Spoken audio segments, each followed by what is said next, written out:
कर लेंगे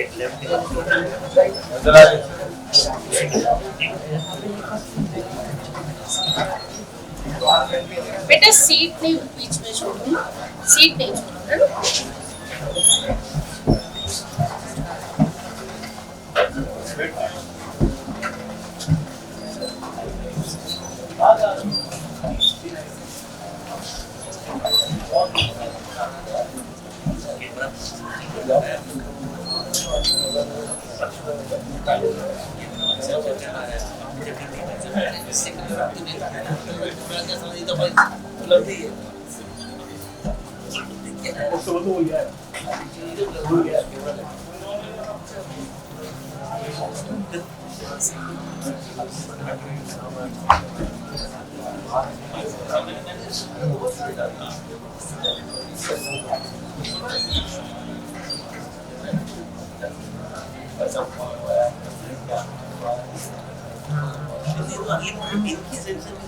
ये तो खिलाड़ी करे तो कैसे जाना है?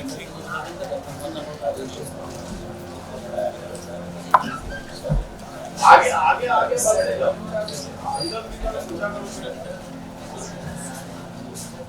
और अंदर सर चिल्ली सर और अंदर तो इतनी बलिष्ठ आ गई मेरा ऐड कर दी तो समझ गया ये भी गलत होने किया है क्या हुआ अच्छी बात है आपके बेटर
इस कार्यक्रम की अध्यक्षता करने के लिए मैं आमंत्रित करूंगा श्री अर्पणा नरवैया जी को कि आप आए। साथ ही इस कार्यक्रम के हमारे जो मुख्य वक्ता रहने वाले हैं उनको भी मैं आमंत्रित करता हूं कि आप भी मंच पर आए। डॉक्टर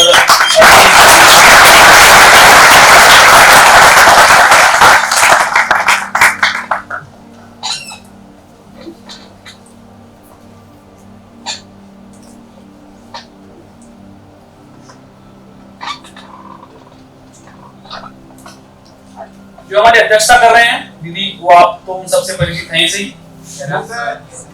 फिर मैं एक बार परिचय करवा देता हूँ।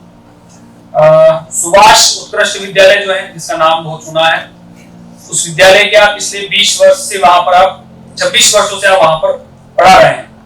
उससे पहले आपने विद्यार्थी परिषद में सचिव के रूप में भी कार्य किया है और विद्यार्थियों को, छात्र छात्राओं को आगे बढ़ाने के लिए प्रोत्साहित करते रहते हैं आप। और पारिवारिक पृष्ठभूमि भी आपकी राजनीतिक और उससे शैक्षणिक रूप से बहुत समृद्ध रही है। दीदी से मैं आग्रह करता हूं कि आप हमारे जो मुख्य वक्ता हैं उनका पुस्तक भेंट करते हुए स्वागत करें।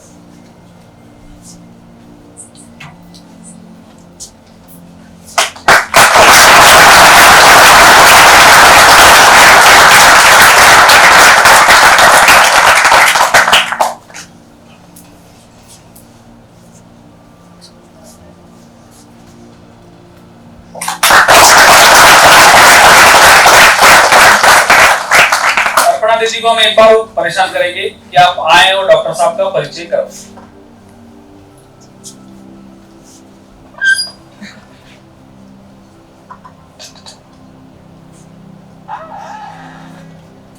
जय हिंद बच्चों। मंचसीन मुख्य वक्ता आज हमारे बीच उपस्थित हैं डॉक्टर श्री अभिजीत देशमुख जी।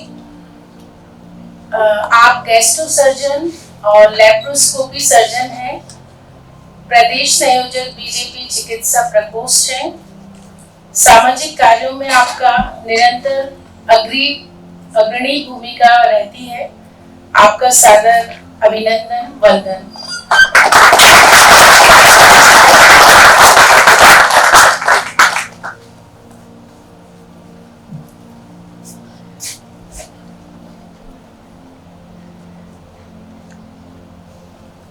अभी सपूतों को हमने खो दिया। मैं सभी बहादुर सैनिकों को नमन करता हूं और उन्हें श्रद्धांजलि देता हूं। इस कायराना घटना पूरे देश को झकझोरने के लिए काफी थी। देश में शोक भी है, आक्रोश भी है, और ये क्षति सिर्फ उन परिवारों की नहीं है जिन्होंने अपना बेटा खोया, भाई खोया, पति खोया। ये क्षति पूरे राष्ट्र की है। और इसमें मैं देशवासियों को आज इतना ही कहूंगा, और जो मैंने उसी दिन कहा था, मैं आज उसको फिर से दोहराना चाहता हूं कि दोषी सजा पाकर के ही रहेंगे। मेरे प्यारे देशवासियों, हमें हमारी सेना पे भरोसा है। वे अपने पराक्रम से ऐसी हर साजिश को नाकाम करेंगे और देश के 125 करोड़ देशवासी सुख चैन की जिंदगी जी सके, इसके लिए वो पराक्रम की पराकाष्ठा करने वाले लोग हैं। हमारी सेना पर हमें नाज है। हम नागरिकों के लिए, राजनेताओं के लिए बोलने के कई अवसर होते हैं। हम बोलते भी हैं, लेकिन सेना बोलती नहीं है। सेना पराक्रम करती है। मैं आज कश्मीर के नागरिकों से भी विशेष रूप से बात करना चाहता हूं। कश्मीर के नागरिक देश विरोधी ताकतों को भली भांति समझने लगे हैं, और जैसे जैसे सच्चाई समझने लगे हैं, वे ऐसे तत्वों से अपने आप को अलग करके शांति के मार्ग पर चल पड़े हैं। हर माँ बाप की इच्छा है कि जल्द से जल्द स्कूल कॉलेज पूरी तरह काम करे। किसानों को भी लग रहा है कि उनकी जो फसल फल वगैरह तैयार हुए हैं वह हिंदुस्तान भर के मार्केट में पहुंचे, आर्थिक कारोबार भी ठीक ढंग से चले। और पिछले कुछ दिनों से कारोबार सुचारू रूप से चलना शुरू भी हुआ है। हम सब जानते हैं, शांति, एकता और सद्भावना ही हमारी समस्याओं का समाधान का रास्ता भी है, हमारी प्रगति का रास्ता भी है, हमारे विकास का भी रास्ता है। हमारी भावी पीढ़ियों के लिए हमने विकास की नई ऊंचाइयों को पार करना है। मुझे विश्वास है कि हर समस्या का समाधान हम मिल बैठ करके खोजेंगे, रास्ते निकालेंगे, और साथ साथ कश्मीर की भावी पीढ़ी के लिए उत्तम मार्ग भी प्रशस्त करेंगे। कश्मीर के नागरिकों की सुरक्षा ये शासन की जिम्मेवारी होती है। कानून और व्यवस्था बनाने के लिए शासन को कुछ कदम उठाने पड़ते हैं। मैं सुरक्षा बलों को भी कहूंगा कि हमारे पास जो सामर्थ्य है, शक्ति है, कानून है, नियम है, उनका उपयोग कानून और व्यवस्था के लिए है। कश्मीर के सामान्य नागरिकों को सुख चैन की जिंदगी देने के लिए है, और उसका हम भली भांति पालन करेंगे। कभी कभार हम जो सोचते हैं उससे अलग से सोचने वाले भी लोग नए नए विचार रखते हैं। सोशल मीडिया में इन दिनों मुझे बहुत कुछ जानने का अवसर मिलता है। हिंदुस्तान के हर कोने से हर प्रकार के लोगों के भावों को जानने समझने का अवसर मिलता है, और ये लोकतंत्र की ताकत को बढ़ावा देता है। पिछले दिनों 11वीं कक्षा के हर्षवर्धन नाम के एक नौजवान ने मेरे सामने एक अलग प्रकार का विचार रखा। उसमें लिखा है, उरी आतंकवादी हमले के बाद मैं बहुत विचलित था। कुछ कर गुजरने की तीव्र लालसा थी, लेकिन करने का कुछ रास्ता नहीं सूझ रहा था। और मुझ जैसा एक छोटा सा विद्यार्थी क्या कर सकता है? तो मेरे मन में आया कि मैं भी देश हित के लिए काम कैसे, और मैंने संकल्प किया कि मैं रोज 3 घंटे अधिक पढ़ाई करूंगा, देश के काम आ सकूं ऐसा योग्य नागरिक बनूंगा। भाई हर्षवर्धन, आक्रोश के इस माहौल में इतनी छोटी उम्र में आप स्वस्थता से सोच सकते हो, यही मेरे लिए खुशी की बात है।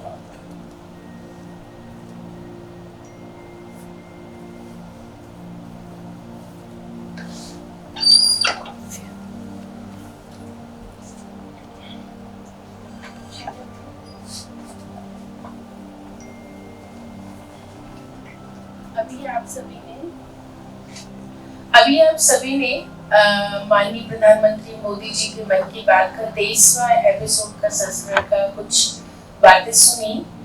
अब मैं आगे इसी के संदर्भ में आमंत्रित करना चाहती हूँ हमारे बीच उपस्थित मुख्य वक्ता श्री डॉक्टर अभिजीत देशमुख जी को, कि वो अपने विचार आप सबके सम्मुख रखें।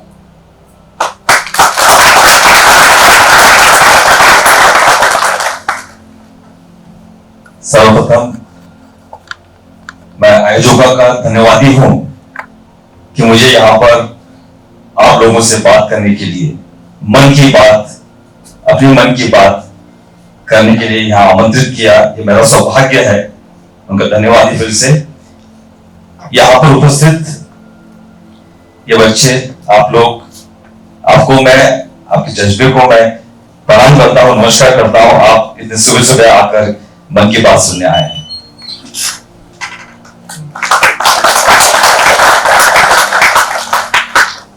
ये टॉपिक है मन की बात, जो हमारे प्रधानमंत्री ने शुरू की और 100 एपिसोड हो चुके हैं। मन की बात जब चालू हुआ था, ये कार्यक्रम चालू हुआ था, तो कई लोगों ने इसकी बहुत मजाक उड़ाया, आलोचना की कि प्रधानमंत्री रेडियो पे मन की बात कर रहे हैं। पर बच्चों, एक प्रधानमंत्री अपने मन की बात कर रहा है, अपने देशवासियों के मन की बात कर रहा है।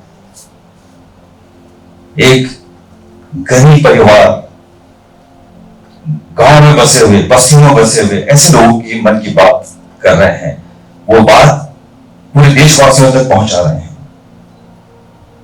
तो मुझे लगा, मैं एक डॉक्टर हूं, हर गरीब, अमीर, हर तरह के लोगों से मिलता हूं, और जब मैं मन की बात सुनता हूं तो रोंगटे खड़े होते हैं कि ये प्रधानमंत्री इतनी छोटी छोटी बातों को लेकर देश के लोग दिल में जा रहे हैं।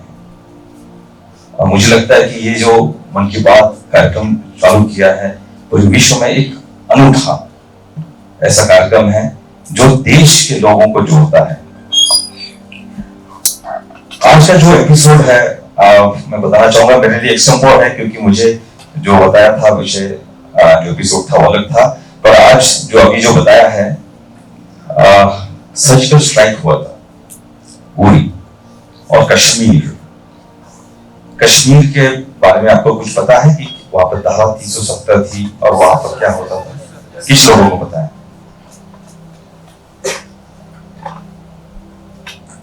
आधे लोगों को पता है। वहां पर कश्मीर हमारा देश का एक भाग, हमारा देश का भाग होते हुए भी वहां पर अलग फ्लैग, अलग रूल्स, हमारे यहां से जो दूसरे राज्य से वहां पर जाकर हम अपनी जमीन नहीं खरीद सकते थे। तो ऐसा कैसे हो सकता है कि हमारा एक देश है और वहां पर दूसरे, उसी देश के एक अलग राज्य में अलग रूल्स चलते हो? वहां पर आतंकवाद, मेरे परिवार के भी कुछ लोग अभी जो यहाँ पर है भोपाल में, जब स्टोरीज बताते हैं, कहानी बताते हैं कि उनके साथ क्या अत्याचार हुए, वहां पर कैसे कैसे लोगों को मारा। तो धारा 370 जो एक रोड़ा थी, जो कि उस राज्य को भी वहां के लोगों को आगे बढ़ने में बाधा थी, उसको हटाना बहुत मुश्किल था। पर हमारे प्रधानमंत्री मोदी जी ने संकल्प लिया था, संकल्प की बात चली। बहुत मुश्किल था क्योंकि इतना आसान नहीं होता कि एक दिन में निर्णय लेना, उसकी तैयारी होती है। ये एक दिन का निर्णय नहीं था, कम से कम 1 साल पहले से उसकी पूरी तैयारी की, कैसे कैसे उसको लोगों के बीच में जाकर उनको मन में बिठाना है कि धारा 370 से क्या नुकसान है। जब लोगों का विश्वास जीता, उसके बाद एक दिन धारा 370 हटाई गई और आपको आश्चर्य होगा कि वहां पर कोई भी खून खराबा नहीं हुआ, और शांति से वो धारा हटी और लोगों ने उसको स्वीकार किया।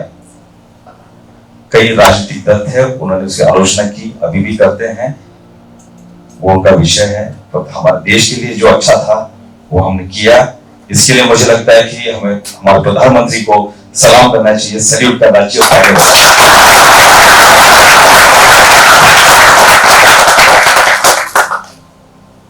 हमारे सैनिकों ने जब ये धारा 370 हटने के पहले वहां पर जो आतंकवाद था, वहां पे कई सैनिक हमारे शहीद हुए। हमें इन सैनिकों से सीखना है। आप सोचिए कि वो बॉर्डर पे है, उनके सामने दुश्मन है, कभी भी गोली आके लग सकती है। कितनी हिम्मत की बात होती है। हम तो छोटी छोटी बातों से डर जाते हैं। जब भी कोई अपने मन में कोई आपत्ति आती है तो आप उनको सोचिए, सैनिकों के बारे में जो सरहद पर रात दिन ठंड गर्मी में खड़े रहते हैं और हमारी रक्षा के लिए खड़े रहते हैं। तो मैंने देखा कि कई बच्चे बहुत टेंशन होता है और टेंशन में ऐसा कदम उठा लेते हैं, कई लोग आत्महत्या कर लेते हैं। तो ये बहुत खराब और बुजदिली वाला निर्णय होता है। ऐसे वक्त हमें तुरंत सोचना चाहिए कि हमारे सैनिक इतने बहादुरी से काम कर सकते हैं, तो क्यों ना मैं अपने मन से लड़ूं और आगे बढ़ूं। ये तो रही सैनिकों से। हम डॉक्टर्स, अब जो बात सैनिक और रक्षा, तो हम डॉक्टर्स या स्वास्थ्य कर्मी, अभी जो कोविड आया था, कोविड के दौरान डॉक्टर्स ने जिस तरह से, या स्वास्थ्य कर्मी, नर्सिंग स्टाफ, सफाई कर्मी, इन्होंने कोविड के वक्त जिस तरह से कोविड का सामना किया, उस वक्त भी हमने यही सोचा था कि कोविड ऐसा इन्फेक्शन था जिससे कि इन्फेक्शन लगते से ही वो सीरियस डिजीज हो जाती थी और डेथ होने का डर होता था। आपने सुना होगा, देखा भी होगा, बहुत डिफिकल्ट था। तो हमारे मन में बस एक ही दिमाग आता था कि जब हमारे सैनिक सरहद पे इतने निडरता से और अपनी जान की परवाह किए बिना काम कर सकते हैं, हमारी रक्षा कर सकते हैं, तो उस भाव को लेकर हम सब स्वास्थ्य कर्मी कोविड से लड़ने के लिए लोगों के बीच में गए, उस बीमारी के बीच में जाकर रात दिन काम किया। उन स्वास्थ्य कर्मियों को भी हमें सलाम करना चाहिए, क्योंकि तो इस भाव के पीछे, इस त्याग के पीछे उस सैनिकों की जो त्याग है वो भी था। और हमारे प्रधानमंत्री जी ने जिस तरह से जनता को, अपने देशवासियों का हौसला बढ़ाया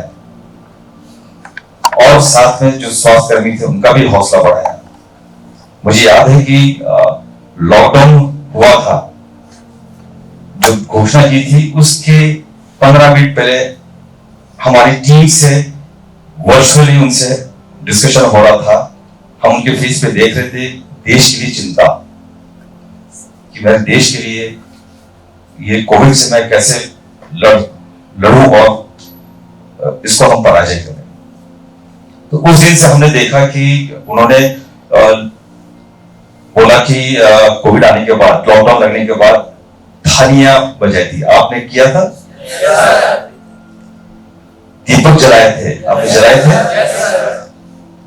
तो मैं बात करते करते संवाद भी करना चाहूंगा, आपसे प्रश्न भी मैं आमंत्रित करूंगा।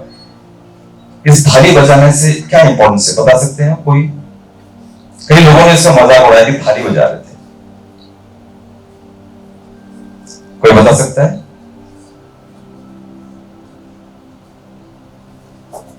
लॉकडाउन में सब, हाँ बताइए, वेरी गुड।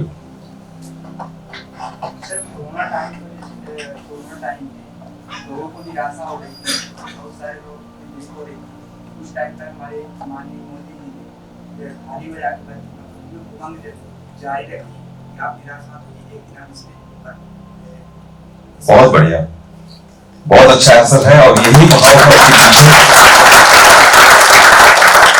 क्योंकि कोविड के वक्त सब लोग बहुत डिप्रेशन में थे, इवन डॉक्टर्स भी, और सब एक, आप सोचिए कि हम घर के अंदर कैद हैं, और कैद होने के बाद आप सोच सकते हैं कि जो हमारी आदतें हैं, रोज सबसे मिलना, बातें करना, वो नहीं होती थी।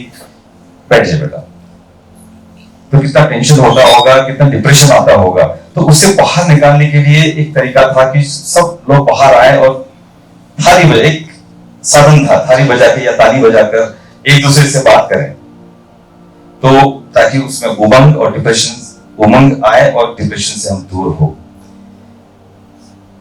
तो जो अभी बात मैं कर रहा हूं सैनिक और ये योद्धा कंपेयर कर रहा हूं, हम जो भी करते हैं या पढ़ाई के बाद हम कोई जॉब करते हैं, तो जॉब करते वक्त हमें हमेशा कुछ नया करना है, अपग्रेड करना है। फॉर एग्जाम्पल मैं एक डॉक्टर हूं, सर्जन हूं, मैं सर्जरी करता हूं, अगर उसमें अपना अपग्रेडेशन नहीं करूंगा, मैं पेट का सर्जन हूं, पेट खोलकर ऑपरेशन करता हूं, ठीक है, पर अब नई तकनीक आती है लैप्रोस्कोपिक, आपने सुना होगा लैप्रोस्कोपिक सर्जरी, मतलब की होल, छोटे छोटे होल करके पेट में सर्जरी करते हैं। तो अगर मैं ये अपग्रेड नहीं करता अपने आप को, तो मैं पीछे रह जाता, ठीक है। तो मुझे सतत अपग्रेड करना है अपने आप को, नया नया सीखना है, ठीक है। मन में बहुत सारे विचार आएंगे कि यार मैं कैसे करूंगा, मन में संघर्ष रहेगा, बहुत सारी आपत्तियां, बहुत सारी प्रॉब्लम्स होंगी, पर उससे संघर्ष करके, एक सैनिक की तरह हमें संघर्ष करके लड़ना है उस मन से जो हमें पीछे लाता है, और हमें अपने आप को अपग्रेड करना है। कोविड की बात चल रही थी, बहुत डिफिकल्ट था, इतनी जनसंख्या, इतनी ज्यादा जनसंख्या हमारी पूरे विश्व में, अब तो सबसे ज्यादा जनसंख्या हो गई।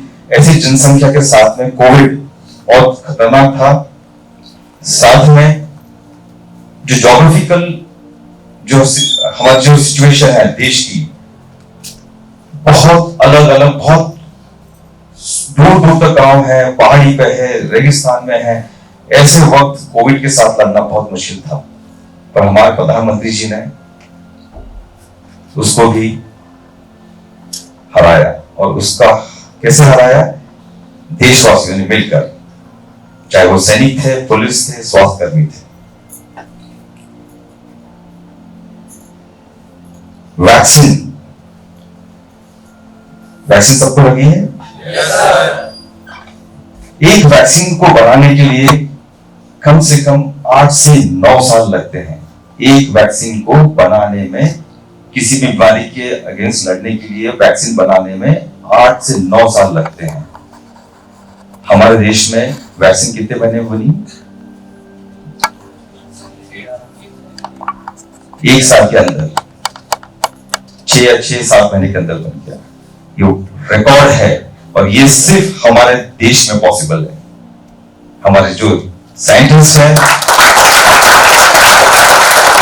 उन्होंने रात दिन काम करके उस वैक्सीन को बनाया, और वो वैक्सीन हमारे देशवासियों को सबको लगाया गया, और साथ में पूरे 180 देशों में इन वैक्सीन को सप्लाई करके वहां पे हमने सप्लाई किया। ये कभी नहीं हुआ, ये पहली बार हुआ, और इसके लिए भी हमें तो साइंटिस्ट, स्वास्थ्यकर्मी, हमारे प्रधानमंत्री सबको बधाई देना चाहिए।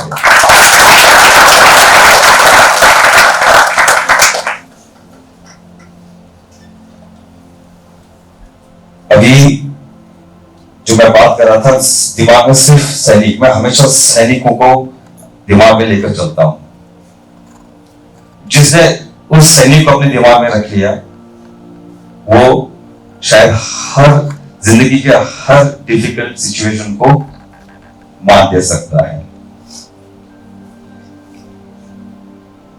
हेल्थ, मैं डॉक्टर हूं और प्रधानमंत्री हमारे हमेशा हेल्थ के बारे में बहुत बात करते हैं और खासतौर से प्रिवेंशन ऑफ डिजीज, मतलब हमें बीमारी ना हो। ठीक है, कितने लोग रोज उठकर कोई व्यायाम करते हैं, योग करते हैं? बहुत कम, बहुत कम लोग। हमारे प्रधानमंत्री ने रोग से लड़ने के लिए प्रिवेंशन ऑफ डिजीज का इंपॉर्टेंस समझाया और योग करने के लिए प्रेरित किया।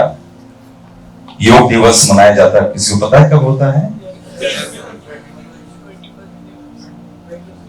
हाँ, तो विश्व योग दिवस, उसका इंपॉर्टेंस, साइंटिफिक इंपॉर्टेंस समझाया पूरे विश्व को और पूरे विश्व में आज योग किया जाता है। प्रिवेंशन बहुत इंपॉर्टेंट है क्योंकि हम अगर बीमार होते हैं तो उसका ट्रीटमेंट के लिए बहुत पैसे खर्च होते हैं और बहुत सारा नुकसान होता है शरीर को। तो क्यों ना हम बीमारी हो ना हो उसके लिए हमें प्रयत्न करना होगा। Prevention is better than cure. हमेशा, मैं डॉक्टर हूं, मैं बहुत समझता हूं इस चीज को। पहले सोचता था जब डॉक्टर नहीं बना था कि हेल्थ इज वेल्थ, मुझे बड़ा अजीब सा लगता था और सच में हेल्थ इज वेल्थ। जो हेल्दी है वो वेल्दी है।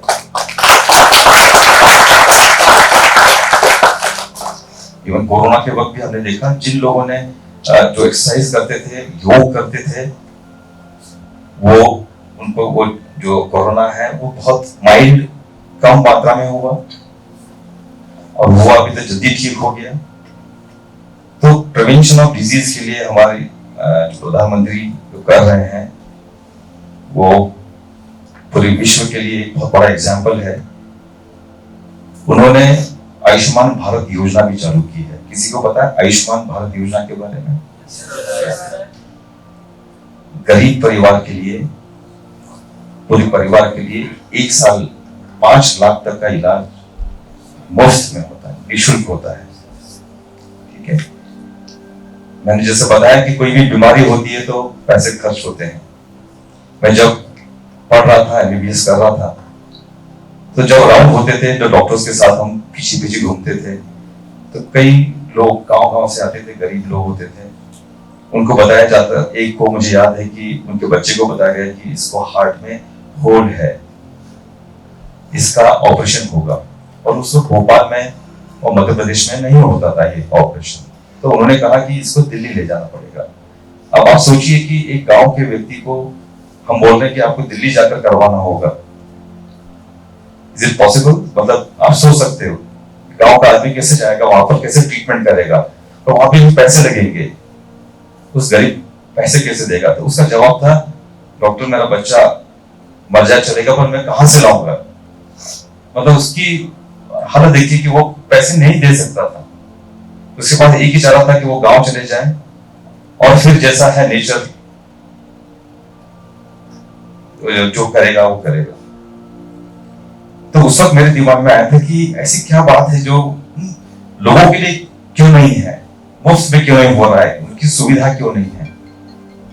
पर मैं बड़ा भाग्यशाली हूं कि ऐसे युग में, ऐसे समय में मैं यहाँ पर हूं। हमारे प्रधानमंत्री जैसे उनकी सोच देखिए, उन्होंने आयुष्मान भारत योजना शुरुआत की और सिर्फ अब एक कार्ड लेके जाता है गरीब, अस्पताल में आयुष्मान कार्ड लेकर जाता है, वो दिखाने के बाद उसको हर तरीके का इलाज मुफ्त में होता है। बड़े से बड़े ऑपरेशन, चाहे वो ब्रेन का हो, हार्ट का हो, पेट का हो, कोई भी ऑपरेशन, कोई भी इलाज मुफ्त में होता है। बहुत बड़ी बात है। जब हमारे हेल्थ मिनिस्टर ने यूएन में ये जब बात रखी थी कि हम ऐसे इसके बारे में सोच रहे हैं, तो बड़े मतलब उन्होंने बहुत लाइटली लिया था। पर जब दूसरी मीटिंग हुई और जब उन्होंने ये प्रेजेंट किया कि ये आयुष्मान भारत विश्व की सबसे बड़ी स्वास्थ्य योजना गरीबों के लिए है। और जब प्रेजेंट किया तो वो आश्चर्यचकित हुए और सब देशों ने बोला कि हमें भी ये शुरुआत करनी है, हमें आप गाइड कीजिए। तो ये बहुत बड़ी बात की है। मुझे लगता है कि ये देश में इससे बड़ी योजना गरीबों के फेस पर हम जब खुशी देखते हैं, एक ऑपरेशन करके मुफ्त में जब जाता है तो हम हमारे आंखों में आंसू होते हैं, मन भर आता है कि कितना खुश है। तो बच्चों जो भी है, मतलब मैं ये बताना चाह रहा था यहाँ से कि हमें जो भी करना है हमारे खुद के लिए तो करते ही हैं कि मैं कैसे आगे बढ़ूं, मुझे अपने आप को कैसे अपग्रेड करना है। तो मैं अपग्रेड होऊंगा तो मेरा परिवार है ना, परिवार के लिए भी करते हैं। जब परिवार आगे बढ़ेगा तो आसपास जो समाज है वो भी आगे बढ़ेगा। उस समाज को हमें आगे कैसे बढ़ाना है, उसको स्वस्थ कैसे बनाना है, उसको कैसे स्वस्थ करना है, समृद्ध करना है, वो भी हमारी जवाबदारी है।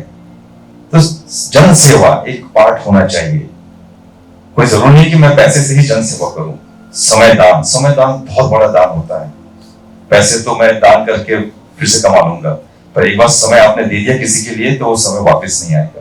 तो समय दान को मैं बहुत बड़ा दान मानता हूं। तो बच्चों, आपको ये दान करना होगा समाज के लिए, और जब समाज आगे बढ़ेगा तो देश भी आगे बढ़ेगा।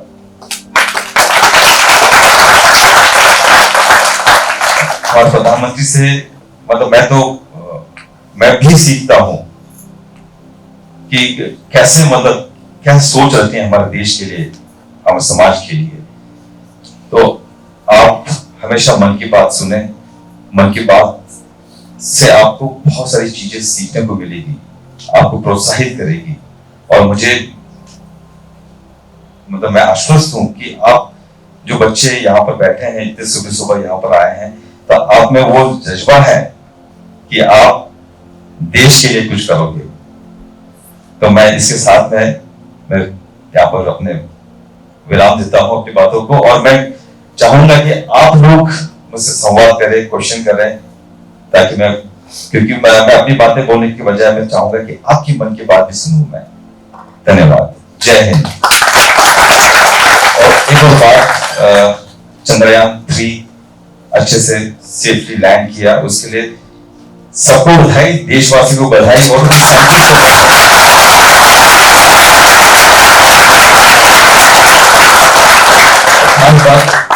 कि हमारा चंद्रयान 2 जो हमारा प्रोग्राम था फेल्ड, हमारा वो फेलियर था। पर आपने देखा होगा कि हमारे साइंटिस्ट हारे नहीं, हमारे प्रधानमंत्री ने उनका उत्साहवर्धन किया, कोई बात नहीं, नेक्स्ट टाइम। और आपने देखा होगा चंद्रयान 2 फेलियर था, इसके बाद Chandrayaan 3 the first ever south pole moon के यहाँ उतरने वाला देश बन गया।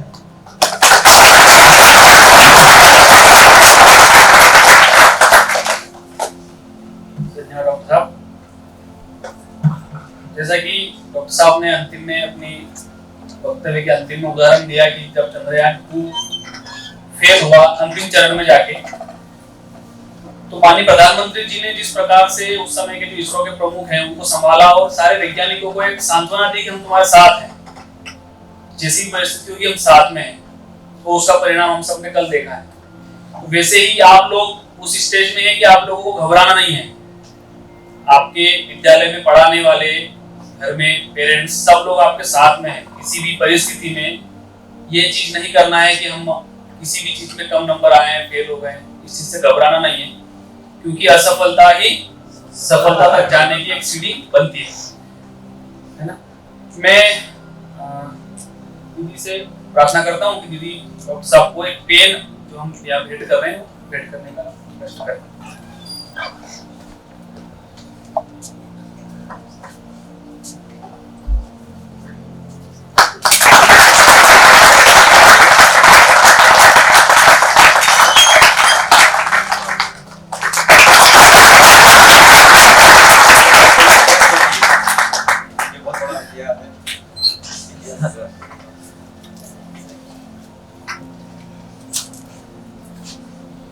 और कोई किसी को प्रश्न अगर पूछ सकते हैं, सब लोग खड़े हो जाएंगे। एक संकल्प, क्योंकि हमने लिखा है ना 100 वक्ता 100 संकल्प, डॉक्टर साहब इस वाले सेशन का संकल्प आप लोगों को करवाएंगे।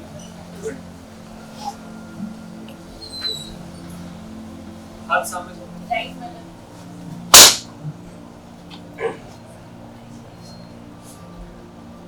मैं संकल्प लेता हूं कि मैं प्रकृति के संरक्षण एवं संवर्धन की भूमिका पूरी जिम्मेदारी के साथ निर्वहन करूंगा। भारत माता की जय हिंद, वंदे मातरम।